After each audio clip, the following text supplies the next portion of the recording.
యెహోవా యందు నమ్మిక ఉంచువారు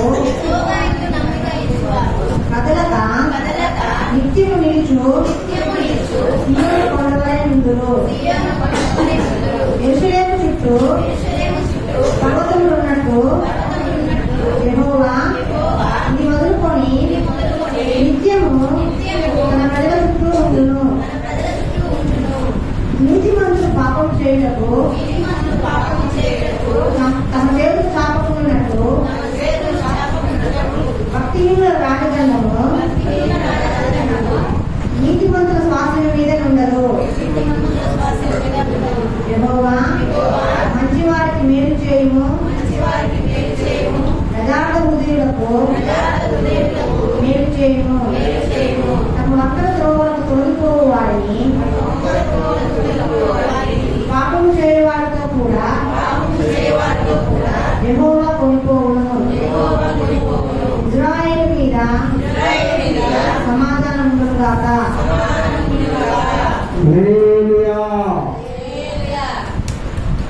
నిలబడి కూర్చోడమ్మా, పర్వాలేదు. పిల్లల ఈ యాత్రా కీర్తనలో మనం చాలా సార్లు మన ఆలయంలోనే మేము ధ్యానం చేసుకున్నాం. ఒక్కొక్క మారు ఒక్కొక్క రకమైన రుచిని దేవుడు మనకు ఇస్తా ఉన్నాడు. షడ్రుచులు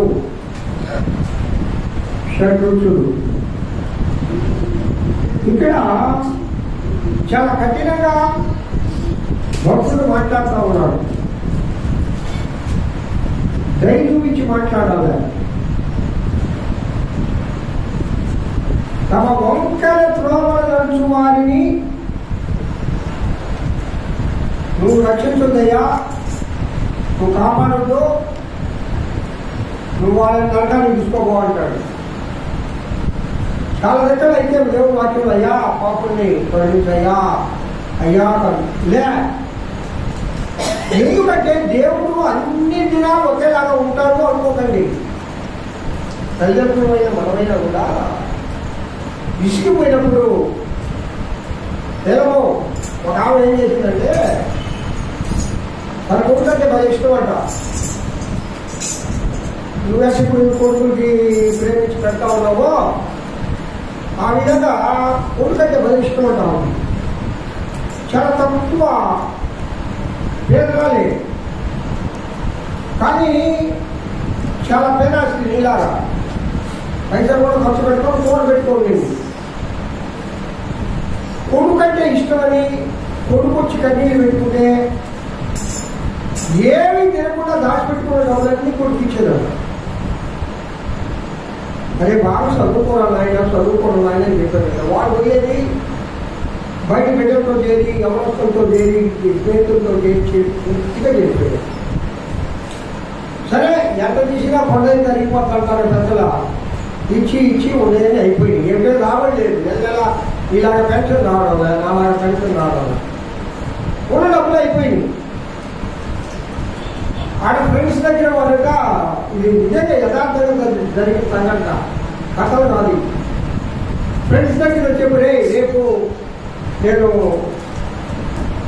అమ్మ దగ్గర డబ్బులు ఉన్నాయి తెస్తాను, రేపు మనకు పార్టీ నీకు అరేంజ్ చేశాను చెప్పాడు. అమ్మ వాళ్ళందరూ నేను ఆకాశానికి ఏం చేశారంట, నీకు సూర్యుడిని దేవుడిని అంతే కదా పెడితే ఏమవుతుందంట. అమ్మా చెప్పు వెళ్ళాలమ్మా, పెడితే పెళ్లి వార్తలో అట్ట పెళ్లిళ్ళు పోతున్నట్టు రే అబ్బా అబ్బా అబ్బా అబ్బా. సరే వాళ్ళ అమ్మ దగ్గరికి వచ్చి నాకు ఈరోజు ఫ్రెండ్స్తో మేము టూర్ పోతున్నాము, పరీక్షలు అయిపోయినాయి కదా, నేను భలే రాశానని చెప్తున్నాడు. అన్ని పేరే పెట్టాడు. పాప ఏమో చదువుకోలే తల్లి, నేను భలే చదువుతాను, క్లాసులు వస్తూ అది ఇది ఒక మాట్లాడి చెప్పాడు కదా, డబ్బులు ఇచ్చేదా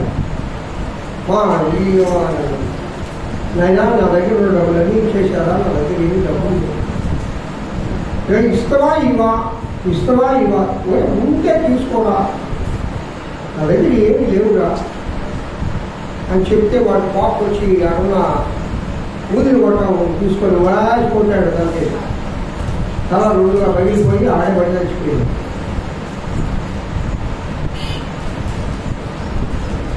అలాంటి బిడ్డలు ఏదైనా కఠినంగా ఉండాలా ఉందా? మా ఎవరమ్మలాగా అయ్యో అయ్యయ్యా దేవుడు మారుతున్నాయ్యా, దేవుడు మారుతున్నాయ్యా అంటే ఆమె దేవుడు కంటే నాకు చెప్పలేదు. వద్దుమా మాటమా ఎందుకు మా చీచలింగన్నావు, ఆ మాటలింగాన్ని బట్టి ఇంకో కూతురు కానీ అని చెప్తే ఏం చేస్తాను ఎంత తప్పైనది ఏమా రాయలమ్మా, లక్షలు నాశనం చేశాడు కదా. అయినా రేపు వాడి ఇళ్ళకి రానినంత నేను మేనకొట్టుకుని కూడా బయటికి పెట్టాను. నేను అప్పుడు మళ్ళీ గమ్ములు అప్పుడు అర్థం దొరకదు నా ముందేమో. తర్వాత అయ్యో వాడికి ఆశ. ఆ ప్రేమ చివరికి ఏమైపోయింది చెప్పండి. అందుకే దేవుడు ఇక్కడ కట్టంగా మాట్లాడుతున్నాడు. ఏమని? వంకర మార్గాల్లో తిరిగేవాడని ప్రభా నువ్వు నరకాన్ని తీసుకొని పో, నీతి బంధువులో మాత్రమే రక్షించాడు. కాబట్టి ఎప్పుడు దేవుడు దయామయుడే. నేనేం చేసినా చల్లదనే, నేనేం చేసినా క్షమిస్తాడే, నేను ఇట్లా ఉండాలి అట్లా ఉండాలి అనుకోవద్దు. ఏ సమయం ఎక్కడుందో నీకు తెలీదు. జాగ్రత్త సుమా, జాగ్రత్త. కాబట్టి అనుక్షణము ప్రభు సన్నిధిలో భయంతో భక్తితో బతుకుదుగాక. హల్లెలూయా. స్థిరపరచువాడవు, బలపరచువాడవు, పడిపోయిన చోటే నిలబెట్టువాడవు, బలపరచువాడవు, హెచ్చించువాడవు, నిర్లక్ష్యము నిలచి జయమిచ్చువాడవు, స్థిరపరచువాడవు, పడనందరూ గణపరచువాడు, పడిపోయిన తోటే నిలబెట్టువాడు, బలపరచువాడవు,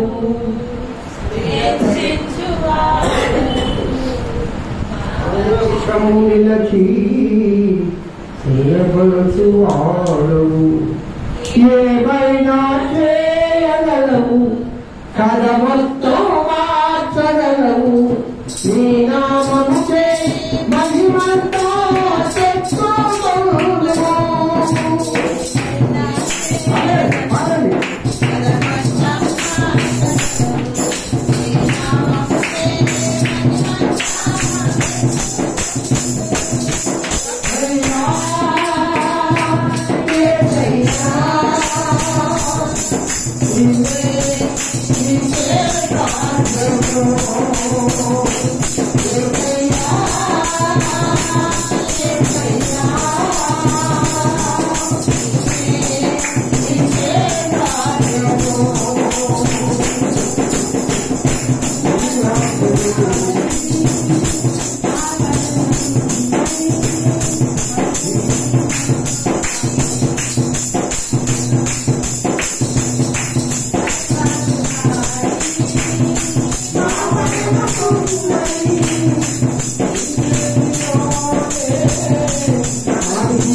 నీకే సాధ్యం. అసాధ్యములకు సుసాధ్యము తెలియజేవాలని నామానికి స్తోత్రం. మేము నీ కృపను దీవించాల్సి పొందించండి. విషయాలు మాట్లాడాలి నానా. ఈ దినము ప్రత్యేకించి మమ్మల్ని దర్శించండి నానా. ఆశతో వచ్చిన ప్రాణములను తృప్తిపరచాలి. కేసులో పెద్ద వేడుకొచ్చుకున్నాం తండ్రి. ఆమె హల్లెలూయా. అందరం కూర్చున్నాం.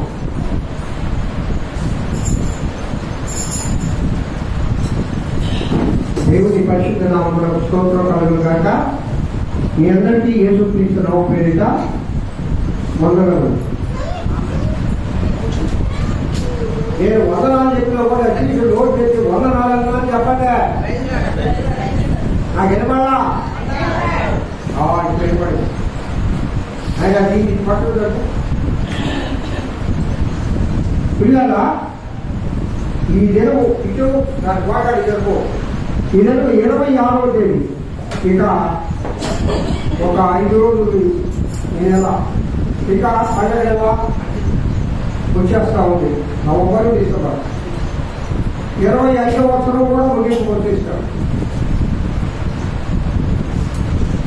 దినాలు గడిచిపోతున్నాయి, సంవత్సరాలు గడిచిపోతున్నాయి, రోజులు గడిచిపోతున్నాయి, నెలలు గడిచిపోతున్నాయి, వారాలు గడిచిపోతున్నాయి, సమయాలు గడిచిపోతున్నాయి, నిమిషాలు గడిచిపోతున్నాయి, గడియలు గడిచిపోతున్నాయి.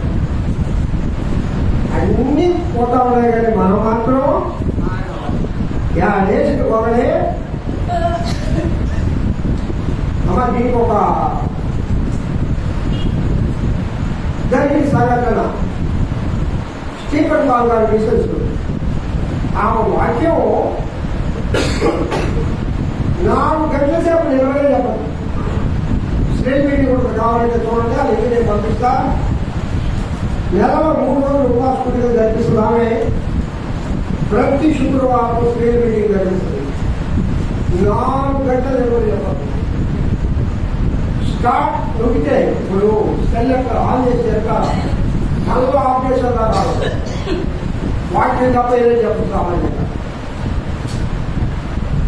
దేవుడు ప్రవక్తని ఎన్నుకున్నాడు. దేవుడికి స్తోత్రం కలుగును కాక. అదేమి చెప్పండి. ఆ తల్లిగారు ఈ మధ్య కాలంలో నిన్నైనా నేను టాటా రతన్ కన్నా ఒక మంచి ఫ్రెండ్ ఉన్నాడు. టాటా కంపెనీ దగ్గరికి తెలుసు కదా. టాటా రతన్ అయిపోయింది కదా. కోటీశ్వరుడు ఆయన దగ్గరికి ఒక ఫ్రెండ్ పోయాడట. వాళ్ళిద్దరు మంచి ఫ్రెండ్స్ అంట. ఆయన కూడా డబ్బులు మరి డబ్బులు రాగా ఏదో ఒక స్నేహం చేస్తా చేయి కదా.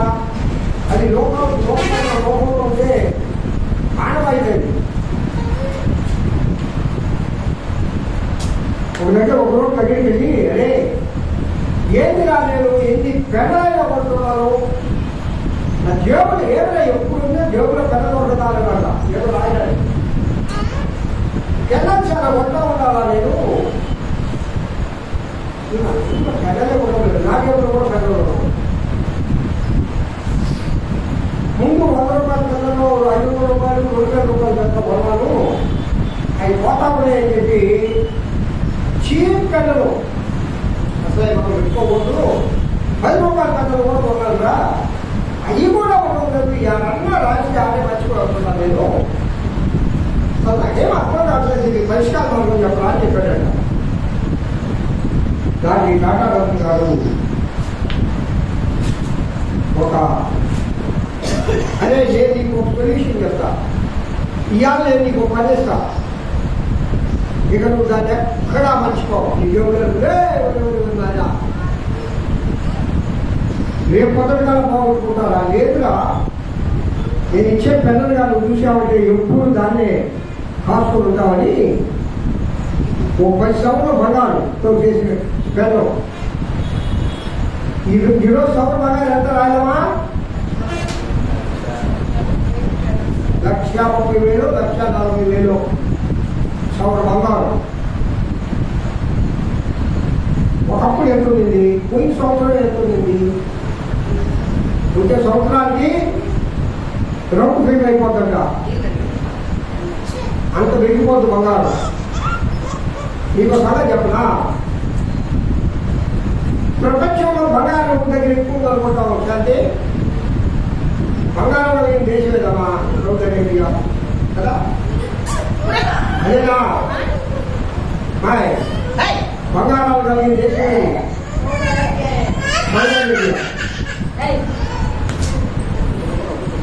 వాళ్ళు ఎందుకంటే అంతేదమ్మా చూసాడు బయట దేశం. ఇప్పుడు బంగారం ఎక్కువ దేశం అది, నిజంగా బంగారం ఎక్కువ దేశం అని చేస్తా మన దేశం రాజమో వాళ్ళ దగ్గర కట్టవచ్చు కొద్దిమంది, వాళ్ళు ఎంతమంది అనుకుంటున్నారు, మన హైదరాబాద్ అంత కూడా సౌత్ ఏరియా, మన ఇండియా జనాభా ఎంత చెప్పు.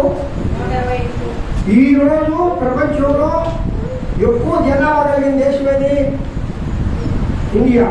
ఒకప్పుడు పాకిస్తాన్ ఒరే స్వామి ఇంకా చదువు వద్దా, చదువు ఇండియా చైనాలు కూడా దాటిపోయింది,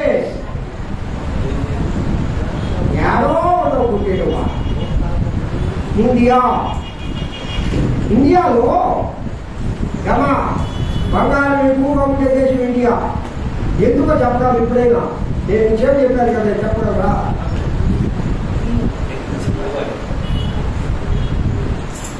బుడబెట్టండి ఆలోచించండి, ఎందుకు ఇండియాలో బంగారం ఎక్కువ ఉంది, సౌత్ ఇండియా కంటే ఎక్కువ ఉంది. బుడబెట్టి ఆలోచించండి, ఆడవాళ్ళు ఎక్కువ కదా, ప్రతి ఆడవాళ్ళ దగ్గర కాలు సవరేసుకున్నా సరాసరిగా మన ఇండియాలో ఉన్న బంగారం ఏ దేశంలో లేదంట. అల్లు చెప్పడం కానీ ఎట్లా చెప్పడమా, ఈ టాటాలంతా కూడా ఇండియనే. ఆయన ఏం చేశాడంటే రోజు పెద్దలు పోగొట్టుకునే స్నేహితుడికి, అదే నేను నీకు కనిస్తా అని ఇంట్లోకి వెళ్ళి ఒక 2-3 సంవత్సరాలు బంగారంతో చేశారు ఆ పిల్లలు తెలుసున్నాయి. వాసులు కూడా బంగారం చేస్తున్నారు, సౌందర్యం డబ్బులు అన్ని ఇక్కడ కూడా పిల్లలు మీరు కారు బంగారం పోతా ఉంటే ఇప్పుడు కావాలని దిగితే ఈ కారు కట్టుకున్న చాలు వాడికి ఒక 10 లక్షల రూపాయలు ఇచ్చారు. అట్టా 3 సంవత్సరాలు చేసిన పెన్ను తెచ్చిచ్చాడు స్నేహితుడికి. ఆ స్నేహితుడికి ఏ అలవాటు ఉంది? పెన్ను పోగొట్టుకునే అలవాటు. ఎక్కడో నాకు ఖచ్చితంగా మాట చెప్పాను, నేను ఇస్తున్నారా ఈ పెన్ను, ఇక నువ్వు పోగొట్టుకో. ఏమా పెన్ను పోగొట్టుకునేదా చెప్పండి. ఎందుకని? ఎందువల్ల? ఎందువల్ల? ఎందువల్ల? ఎందుకు జాగ్రత్త? అది బంగారం, అది విలువైంది. ఏంది? విలువైంది పోయింది. ఇంకా ముందంటే 10 రూపాయల పెన్నులు, 1 రూపాయల పెన్నులు, 2 రూపాయల రాజా ఇది సంతకం పెట్టి మొత్తం తీసి పెట్టాక దాంట్లో చూసుకోకుంటున్నాం.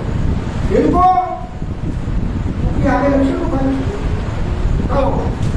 ఎంత వరకు చూడదు. 1 సంవత్సరం బాగా వచ్చాడంట. ఎలా అలా పోయింది అని అడిగాట. ఇప్పుడు అర్థమైందా ఏంది? దీన్ని బట్టి ఏమర్థమైంది? విలువైంది అని నీ మనసుకు తెలిస్తే దాన్ని ఎప్పుడు కూడా పోగొట్టుకోవు. అలా చెప్పండి. విలువైంది అని నువ్వు అనుకుంటే ఎప్పుడూ నిర్లక్ష్యం చేయవు. విలువైంది అనుకుంటే ఎప్పుడూ సాసేట్గా ఉండవు. విలువైంది అని అనుకుంటే దానికోసం ఏమైనా చేయడానికి సిద్ధపడతావు.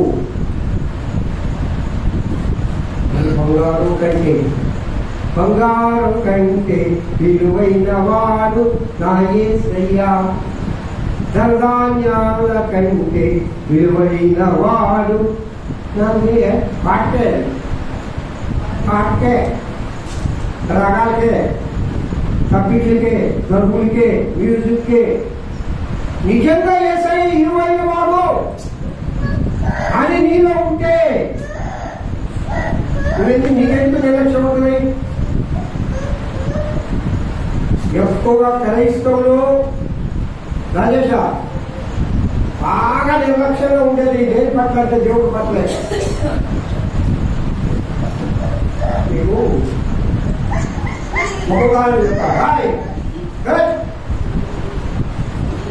నీకా గుర్తు పెట్టాలి. నీకు మగవాళ్ళు చెప్తా మనకి ఇక్కడ దగ్గరలో పోయినా నేను ఇప్పుడు వస్తా ఉంటాను. ముఖ్యానికి 2 వస్తాను అట్లా వస్తా ఉన్నా. పెద్ద కారు వచ్చాయి. ఆ కారులో మనుషులు దగ్గర బాగా జీవిగా ఉన్నవాళ్ళు ఇచ్చేవాళ్ళు కాదు. ఎక్కడి నుంచో వచ్చాడు. దిగి లోపలికి వెళ్తా ఉంటే వాళ్ళు మోడల్ డ్రెస్ వేసుకున్నారు. అంటే ఎంత సిటీస్లో ఎక్కడ ఉండేవాళ్ళు. 3 కుమార్తెలు, తల్లి, తండ్రి, ఇలా ఎవరు ఉన్నారు. 5 పెద్ద కాదండి. 7 సీట్లు కాదు. అదేదో కాదండి. దాదాపు ఒక 1 కోటి రూపాయల పైన కాదు. కానీ దిగిపోతా ఉంటే మా చెప్పులు లోపల తీసుకొచ్చేవాడు.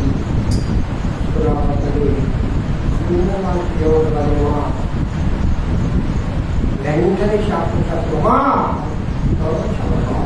పోతామని షాపు చెప్పలే అని వాళ్ళ నాన్న కూతురు చెప్పులు బయట వదిలేసి లోపల. ఎందుకనమ్మా? ఆమె విలువైందని అతని మనసులో ఉంది.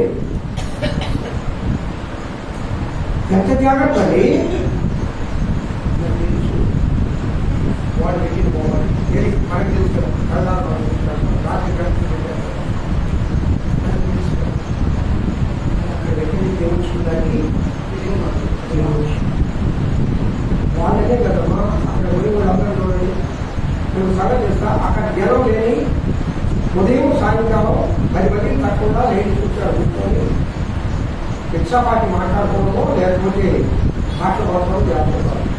ఆదివారం ఒకరోజు గుడిగా మంది రావాలి. మరి విలువ కలిగిన దేవుని ఎక్కడ పెడుతున్నారు?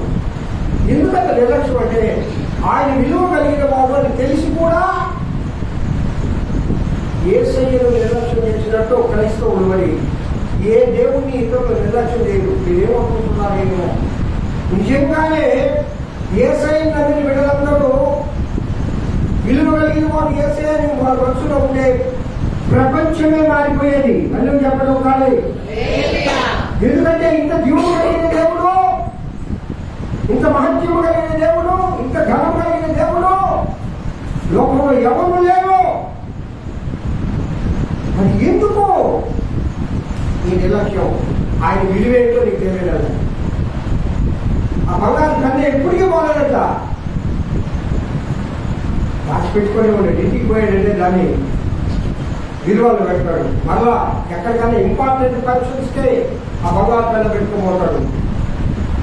ఆ టాటా వాళ్ళ ఫ్రెండ్ అంటే చనిపోయాడు. ఆయన కూడా ఆ ఫ్రెండ్ దగ్గర ఆ పని ఇంకా ఉంది. ఎందుకంటే విలువ కలిగింది అని తెలుసుకున్నాడు. ఇలా మీకు నమస్కారం చేస్తా ఉన్నాను. యేసయ్య బంగారం కంటే, గోడం కంటే, రథముల కంటే, మన రాజ్యముల కంటే, లోకమంతటి కంటే విలువైన వాడు నా ప్రభు. విలువ చెప్పండి. నువ్వు వచ్చే దేవుడు చిన్న చిన్న దేవుడు కాదు. నువ్వు ఆరాధించే దేవుడు చాలా గొప్ప దేవుడమ్మా. ఆయన బిడ్డలో మనం, ఆయన కుమార్తెను, ఒక రాజు, ఒక రాణివి నువ్వు, ఒక రాజు నువ్వు.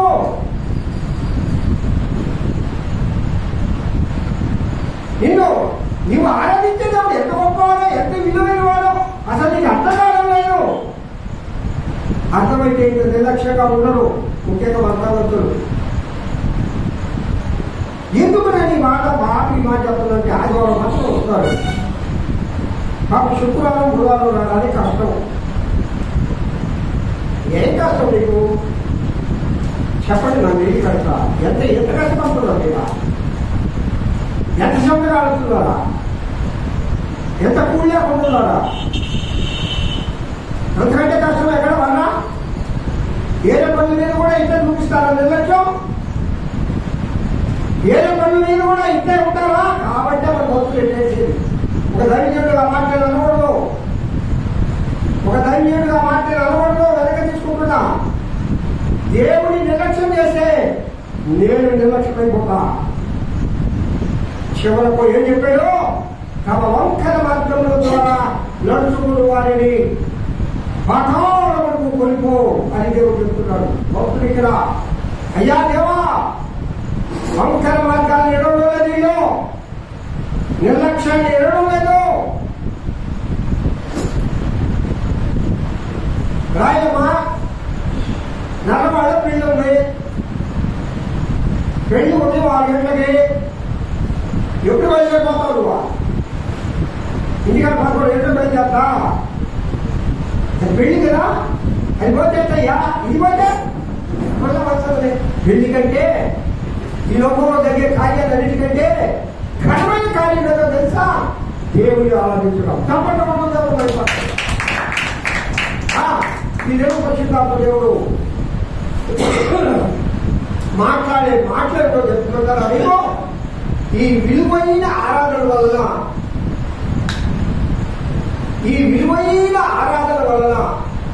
నువ్వు పొందగలిగే ఆశీర్వాదాలు ఏంటి?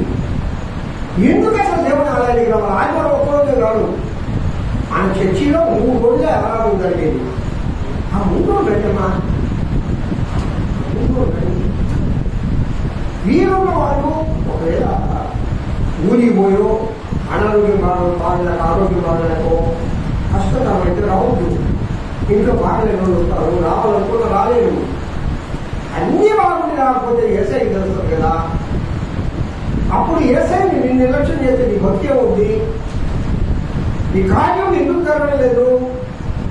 నీ కుటుంబం ఎందుకు ఆశ్రయించబడటం లేదు? నువ్వు ఇంకా ఎక్కడేసిన బొమ్మలేని అక్కడే ఎందుకున్నావు? ప్రాణం చేస్తున్నావు కదా ఒక పక్క, కన్నీరు వస్తున్నావు కదా ఒక పక్క, యేసయ్యను అడుగుతున్నావు కదా, ఎందుకు దేవుడు ఇలా లేదు? ఎందుకు జవాబు ఇవ్వడం లేదు? ఎందుకు కార్యం జరగడం లేదు? నీలో ఉన్న నిర్లక్ష్యం, నాలో ఉన్న నిర్లక్ష్యం. అందులో చెప్తామా? పెద్దగా చెప్పండి. ఇంకో కొంచెం పెద్దగా చెప్పండి. నిర్లక్ష్యం వీడు దేవుడు నిన్ను ఆశీర్వదిస్తాడు. నీ కుటుంబంలో ఎప్పుడు జరగని కార్యాలను దేవుడు చేస్తాడు. నీ కుటుంబానికి ఆశీర్వాదాలు ఇస్తాడు. నిన్ను ఆశీర్వదిస్తాడు. నీ మనసుని యాక్టివేట్ చేస్తాడు దేవుడు. ఇప్పుడు ఒక ఆయన 4 సిమ్ములు కొనుక్కున్నాం. ఇదేమా సిమ్ములు అంటే ఏంటి? అక్కడ మా నాయనమ్మకి ఇదేమో తెలియదు. ఫోన్ పే చేసే సిమ్ములు ఎన్ని కొనుక్కున్నామా? ఎన్ని కొనుక్కున్నాం? 4 చేసేపోయి ఫోన్లో వేసాడంటే కరెక్ట్ చేయాల. దాదాపు 4 రోజులు అయిపోయింది యాక్టివేట్ కావాలి. మనం పోయే వాడు దొరకడం లేదా రోజు జరుగుతుండే. ఇక్కడ బజార్లో సిమ్ములు అమ్ముతుండే ఒకడో వాడు దొరకలేదు. దొరికితే వాడు చదువుతానంటున్నట. అసలు ఏం తినా నీ బాధ లేదంట ఫ్రెండ్. ఇంకొక ఆయన అసలు ఏం తినా నీ బాధ లే. 4 సిమ్ములు పోతారా? ఒక్కరు కూడా మాట్లాడడం లేదురా. హలో అన్యా బాధంగా మాట్లాడడం లేదు. గాడేసి చల్లేసి పెట్టిలా. నా 2 సెల్లు నుండి 2 సిమ్ములు వేసినారా? 2 సెల్లు నాశనం అయిపోయింది. వాడి వల్ల డబ్బులు అయితే తీసుకోవడం వల్ల చెప్తా ఉన్నాడు. మరి నాయన ఇలా నీకు తెలీదు, నాకు తెలీదు, తెలిసిన దగ్గరికి పోదామని ఆ సెల్లు రిపేర్ చేసే దగ్గరికి పోయా. సిమ్ములు పోవడం లేదు. అసలు యాక్టివిటీ కాదలే కదా. ఏమంటాడంట? ఏమన్నాడంట? చెప్పడము యాక్టివేట్ అంటే పని చేయడం ప్రారంభించలా. స్టార్ట్ కాలా. మన జీవితాలలో కూడా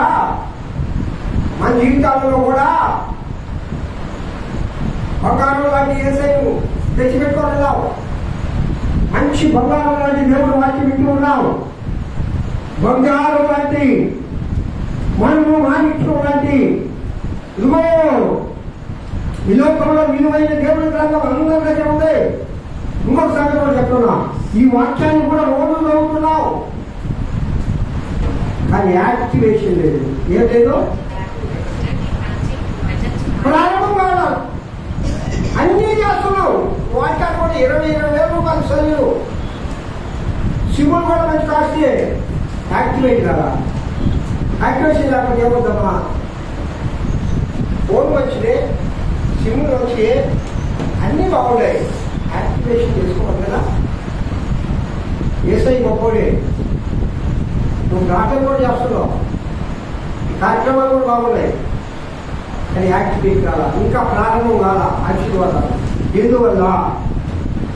ఆశీర్వాదము ప్రారంభము కాకుండా ఉండడానికి కారణము నీలో ఉన్న, నాలో ఉన్న, మనలో ఉన్న నిర్లక్ష్యము. చెప్పండి, నిర్లక్ష్యము. చెప్పండి ఇంకా గట్టిగా, ఇంకా గట్టిగా. లోకంలో నువ్వు చేసే పనులు, నీ ఇంటి పనుల మీద ఎంత ఇంట్రెస్ట్ చూపిస్తున్నావో దాంట్లో 50% కూడా దేవుడి పట్ల చూపించడం. 50% కూడా. మాకు 2 వదిలినప్పుడు ఉన్నారు. ఇక్కడ 2 వదిలినప్పుడు మీకు శుభవార్త బాగా అయినాడు. 4 రోజులు వరుసగా భోజనాలు ఉన్నాయి. అట్లా వాళ్ళు చెప్తాలే. వాళ్ళందరూ ఎక్కడో బయటకు పోయిన తర్వాత కూలి పెట్టి వెళ్తాం కదా మనం. ఎంత దూరమైన పోతాం. 4 ఇళ్ళలో ఒక దగ్గర పెట్టి ఇంకో దగ్గర పెట్టడం చాలా మంది కాస్ట్లీ. అయ్యి నన్ను పిలిచారు. అదొకటి మాకు వదిలినప్పుడు అదే విమర్శనం చేసే బాధ. వదిలినప్పుడు అక్కడికి రాకుండా నిర్లక్ష్యం చేస్తారా? చేయలేదే చేయాలి. సరే కూర్చోవస్తుంది కదా. మన బంధువులు వివాహం ఉంది, మన బంధువుల కార్యక్రమం ఉంది, మన ఇంట్లో కార్యక్రమం ఉంది. దాన్ని నిర్లక్ష్యం చేస్తాను. చేస్తారా? చెప్పడమా? చెయ్య కదా. మరి ఎవరి కార్యాలు ఎందుకు నిర్లక్ష్యం చేస్తున్నాం? ఒక్క గంట సేపే కదా. అన్ని ఆలయాలు విసిగించినట్టు ఈ మీ దైవజనుడు మిమ్మల్ని ఎప్పుడు విసిగించలేదు. ఎప్పుడు విసిగించలేదు.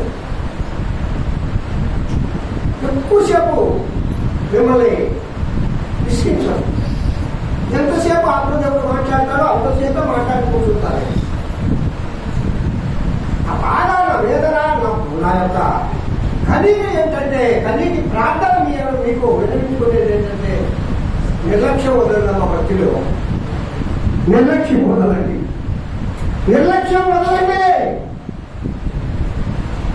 నాకు ఒక్కొక్కసారి కూర్చొని ఒక కుటుంబాల గురించి నేను ఆలోచిస్తామా, మీరు నా గురించి ఆలోచిస్తున్నారో లేదో నాకు తెలియదు, కానీ ఆలోచిస్తారో అని నేను కూడా అనుకుంటా.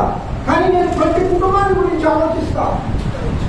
ఎందుకు ఆ కుటుంబంలో ఇంకా సమస్య, ఎందుకు ఆ కుటుంబంలో, ఎందుకు ఆ కుటుంబం అండి రావాల్సిన ఆశీర్వాదాలు, ఎందుకు ఆ కుటుంబం అలా ఉంది అంటే ఏ కుటుంబమో ప్రతి కుటుంబము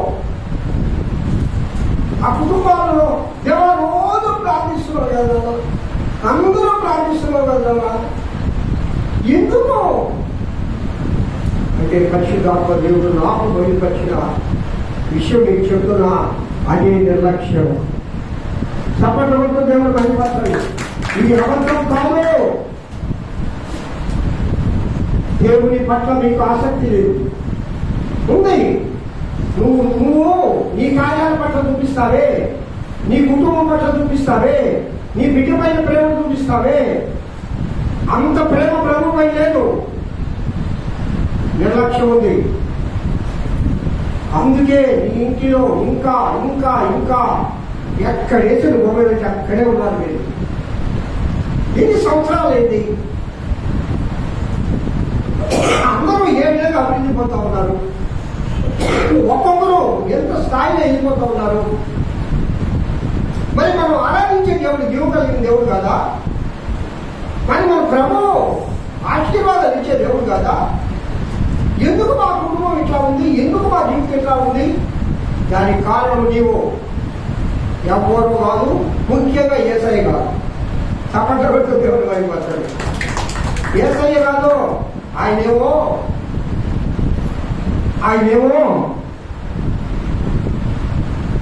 ఎంతో విలువైన ఆశీర్వాదాలు పట్టుకొని నీ బొమ్మ దగ్గర నిలబడి ఉన్నాడు. అవి నీ గృహంలో చేర్చాలని, అవి నీ గృహంలో ఇవ్వాలని, అవి నీ బిడ్డలకి ఇవ్వాలని, అవి నీ భర్తకి ఇవ్వాలని, అది నీ కన్నీటి బాటలో బిందువులు చూడవాలని, ఇదిగో నీ కుటుంబంలో ఒక శుభకార్యం జరగాలని, ఇదిగో నీ కుటుంబంలో వ్యాధిగ్రస్తులు ఉంటే బాగుండాలని, ఇదిగో నీ కుటుంబంలో కొరతుంటే కొరతలు తీర్చాలని, ఇదిగో నీ కుటుంబంలో నిరుద్యోగం ఉంటే ఉద్యోగం ఇవ్వాలని, ఇదిగో నీ కుటుంబంలో ఎప్పుడు శోధన ఉంటే ఆ శోధన తీసివేయాలని, ఇదిగో నీ కుటుంబంలో కన్నీరు ఉంటే నాట్యముగా మార్చాలని పరిశుద్ధాత్మ దేవుడు భూమి దగ్గర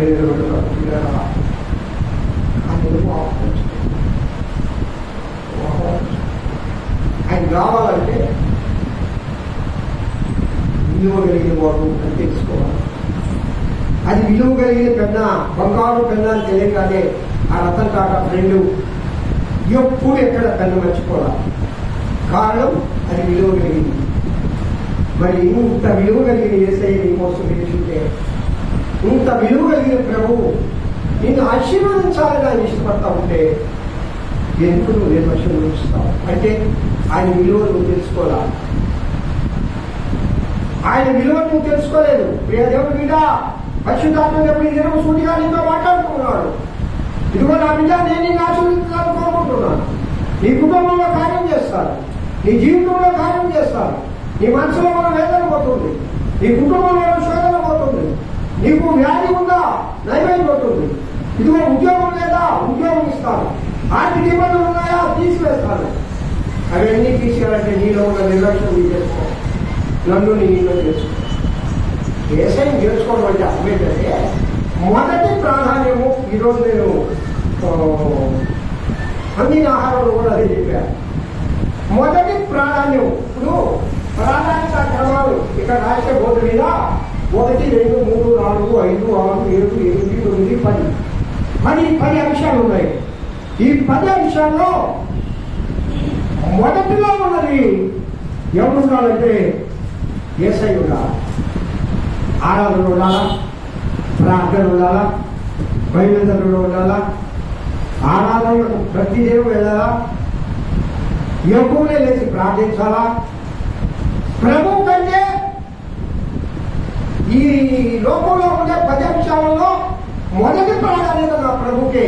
అది నీవు ఇచ్చినప్పుడు దేవుడు నీ కుటుంబంలో ఉన్న సమస్త విధములైన శోధనలను తీసివేయుగాక. అది చెప్పండి చెప్పండి వరకు దేవుడు మహిమపడుతుంది.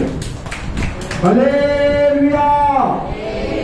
మరి ఆరాధనకు వచ్చావు కదా, ఆశీర్వాదాలు వస్తాయంటున్నావు కదా, మాకు రావటం లేదే అంటే దానికి ఒక వచ్చిన చెప్పాడు కీర్తన కాదు 96వ సంకీర్తన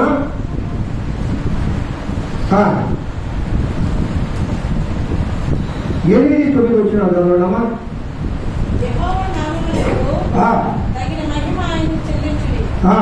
నైవేద్యమును తీసుకొని ఆయన ఆవరణంలోనికి రండి. పరిశుద్ధ అలంకారము ధరించుకొని యెహోవాకు నమస్కారం చేయండి. హల్లెలూయా. ఒకసారి నేను చెప్తాను, మీరందరూ పలకండి. ఇది చాలా ఇంపార్టెంట్. ప్రభు ఇద్దరు ఆత్మదేవుడు చాలా చింతతో వేదంతో ఈ మాటలు మనతో మాట్లాడుతూ ఉన్నాడు. యెహోవా నామమునకు కొంత పలకడం లేదు, ఏంటో నాకు అర్థం కావాలి. ఎలక్షన్ వదలని ఇంటికైనా దేవుడి మాటలు ఇవి. నోట్లో గబ్బేం పోదు, తెరవని నోరు. యెహోవా నామమునకు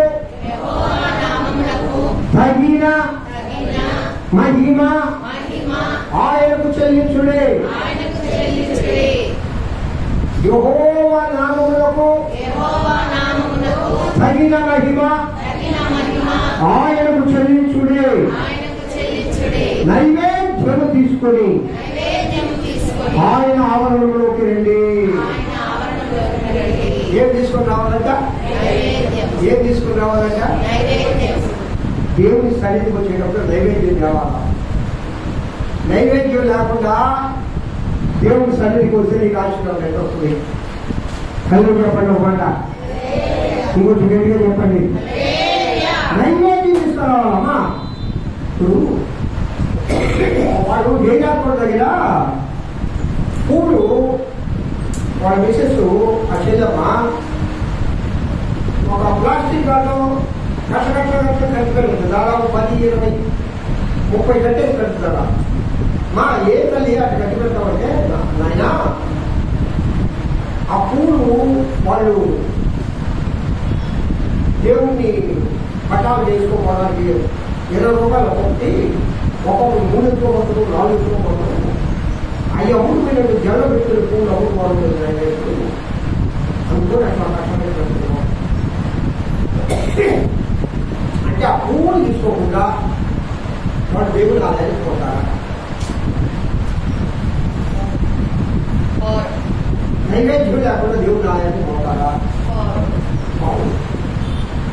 పాము దీపం వెలిగించాలంటే ఏం ఉండాలమ్మా? కవిగా ఉండాలా? దీపస్తంభం వాడుంది. దీపస్తంభం ఏంటి? ప్రార్థన చేసేటోడు. అదే చెప్పండి, చెప్పండి. ఇదే దీపస్తంభం. దీపస్తంభం అక్కడ ఉంది.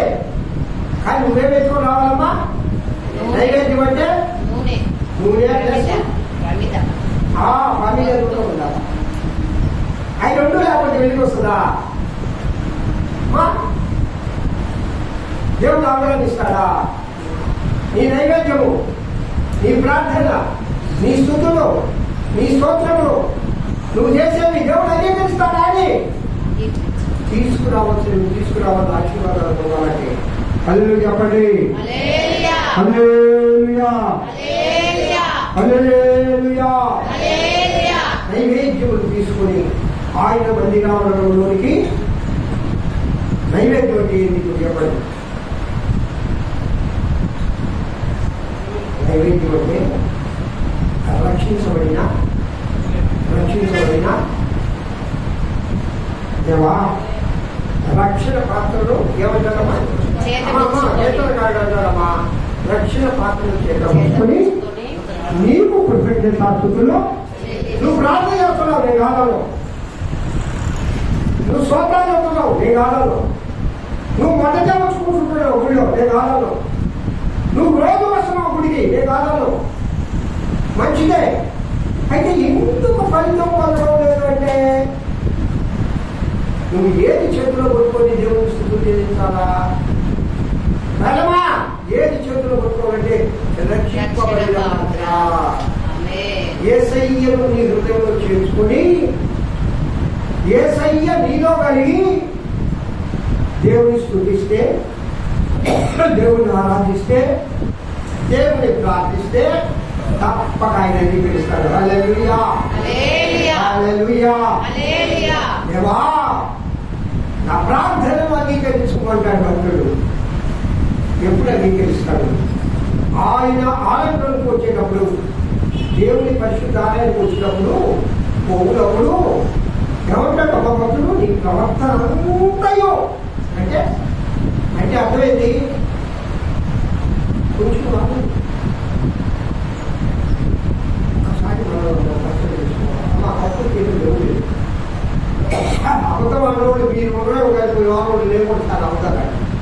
పాప మీరందరూ సత్యవంతులు అబద్ధం ఆలేదు అనుకోవడం. నేను చెడ్డడు, నేను మంచోడు కాదు. అయితే ప్రభు సరిపోతే మోకాలు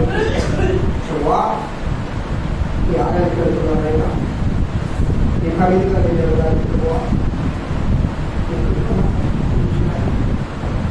నేను బలహీనైనా వారు దినాల్లో నా తలపు ద్వారా, నా కుటుంబం ద్వారా, నా ఆలోచన ద్వారా, నా ప్రవర్తన ద్వారా, నా మాట ద్వారా చాలాసార్లు నీ పరిశుద్ధాత్మను వచ్చాను. ఒక్కసారి నన్ను శుద్ధిగా మార్చుకొని అది నీ ప్రవర్తన అంతయో అంటే అర్థం ఏంటో తెలుసా? ఎప్పుడైనా ప్రార్థన చేసి ప్రభు సన్నిధికి వస్తే నీ ప్రార్థన దేవుడు తప్పకుండా వింటాడు. హల్లెలూయా చెప్పండి. ఆ నైవేద్యం తీసుకొని దేవుడి సన్నిధికి రావాలి. నైవేద్యం తీసుకొని ఆయన మందిరావరణములలో ప్రవేశించుడే. హల్లెలూయా చెప్పండి. ఇలారా అమ్మా మీరందరూ కూడా రక్త సంబంధులు, లోక సంబంధంగా కూడా సంబంధంగా అందరూ రక్త సంబంధంలో ఏసైనా కాబట్టి మీకు నమస్కారం చేస్తున్నా ఉన్నా. దేవుడి కార్యాల పట్ల నిర్లక్ష్యం వదిలివేస్తున్నాము. వదిలివేయున్నామో ఆమె చెప్పడమా? వదిలేస్తామన్నో ఆమె చెప్పడమా? ఇక్కడ చూడు, వదిలేస్తామన్నో ఆమె చెప్పండి.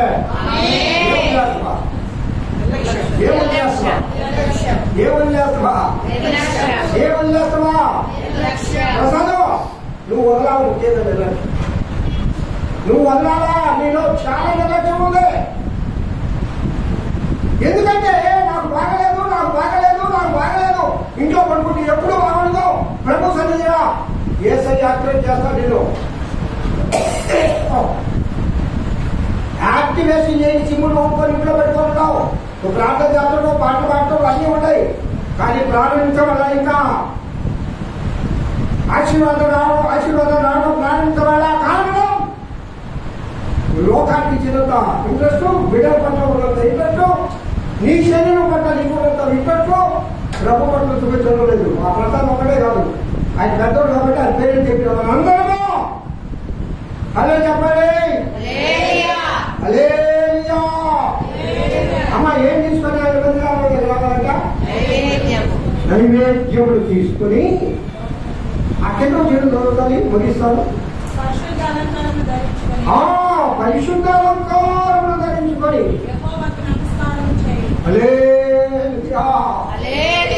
ఒకసారి చెప్పండమ్మా. పరిశుద్ధ అలంకారములు ధరించుకోవాలి. ఇది చాలా పెద్ద మెసేజ్. 2 అలంకారాలు చెప్తా. పరిశుద్ధ అలంకారం అమ్మ, పరిశుద్ధ అలంకారాలు ఎట్లున్నాయి అక్కడ చెప్పడమా? ఆత్మఫలాలే కదా. ఈ పరిశుద్ధ అలంకారాలు అంటే ఆత్మఫలాలేదమ్మా. 9 ఉన్నాయి. ఆ 9 ఒక్కటైనా ఉందా నీలో? జ్ఞాపకం పుట్టి కొన్ని చెప్పు. అమ్మా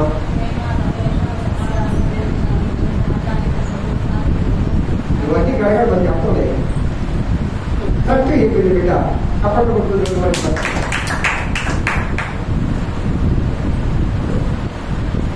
ఒక్కటన్నా అలంకరించుకొని వచ్చాయి ఈరోజు. ఎందుకు ఓపిక తగ్గిపోతుంది? ఎందుకు కోపం వస్తుంది? ఎందుకు ఆగ్రహం వస్తుంది? ఎందుకు నిర్లక్ష్యం వస్తుంది? ఎందుకు ప్రేమ నీలో సమసిపోతుంది? ఎందుకు లోక సంబంధంగా ఆలోచిస్తున్నావు? ఒక్కటన్నా, ఒక్క పరిశుద్ధ అలంకారం అన్నా ఆయన సన్నిధికి వచ్చేటప్పుడంట ఆయనకి నమస్కారం చేయాలి. ఆయన సన్నిధికి వచ్చేటప్పుడు నైవేద్యం కావాలా? ఆయనకి నమస్కారం చేయాలి సన్నిధిలో కదమ్మా. ఏం ధరించుకొని చేయాలా?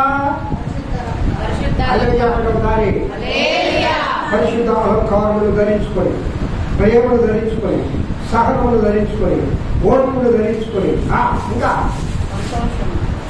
సంతోషం, సమాధానం, ఆశా నిగ్రహం ధరించుకొని నా దేవునికి నమస్కారం చేయాలి. మన దేవునికి నమస్కారం చేయడం కాక అలాంటి ఆరాధన నా పీడే వేస్తయ్యా. పరిశుద్ధాత్మ దేవుడు మనందరికీ తెలిసేగా అలాంటి ఆత్మతో నా ప్రభు మనల్ని నేర్పి నడిపించును కాక. దేవుడి వాక్యం దీవించి ఆశీర్వదించుగా. స్తోత్రం. ప్రార్థన చేయండి. అందరూ కళ్ళు మూసుకొని. ఇంతవరకు పరిశుద్ధాత్మ దేవుడు మనతో మాట్లాడిన ఈ మాటలన్నిటిని బట్టి